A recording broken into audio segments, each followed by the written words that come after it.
সমুদ্রের ঢেউ শুধু মাছ নয়, নিয়ে আসে আরও এক মূল্যবান সম্পদ, সিউইড।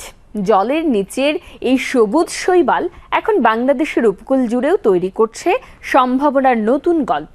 চলুন দর্শক, সমুদ্রের এই চাষ সম্পর্কে জেনে আসি। সিউইড বা সামুদ্রিক শৈবাল চাষ একটি লাভজনক এবং পরিবেশ বান্ধব প্রক্রিয়া। এটি সাধারণত সমুদ্রের তীরে বা অগভীর জলে করা হয়, যেখানে সূর্যের আলো পর্যাপ্ত পরিমাণে পাওয়া যায়। এই চাষে অন্যান্য জলজ চাষের তুলনায় কম খরচ হয় এবং কোনো সার বা কীটনাশক ব্যবহারের প্রয়োজন হয় না।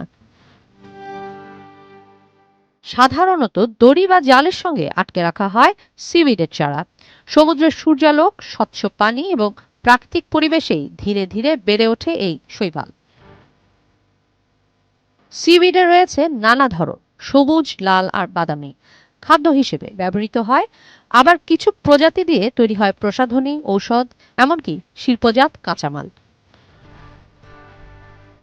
এতে রয়েছে iron, calcium, zinc, vitamin B ও কে। পুষ্টিতে ভরপুর এই শৈবাল এখন রপ্তানিযোগ্য একটি কৃষিপণ্য হিসেবেও জনপ্রিয় হয়ে উঠছে বিশ্বে। এই শৈবাল শুধু আয়ের উৎস নয়, জলবায়ু পরিবর্তনের বিরুদ্ধে এক শক্তিশালী হাতিয়ার। সিউইড শোষণ করে কার্বন ডাই অক্সাইড, কমায় সমুদ্রের অতিরিক্ত পুষ্টি উপাদান আর রক্ষা করে সামুদ্রিক বাস্তুসংস্থান। সিউইড চাষ তাই হয়ে উঠছে দ্বৈত সুযোগের না। বাংলাদেশের কক্সবাজার, মহেশখালী, টেকনাফ, পটুয়াখালী চরাঞ্চল সহ বেশ কিছু এলাকায় শুরু হয়েছে পরীক্ষামূলক চাষ। কৃষিকাজে নারী অংশগ্রহণ বেড়েছে, তারা আয় করছেন নিজের পায়ে দাঁড়ানোর মতো।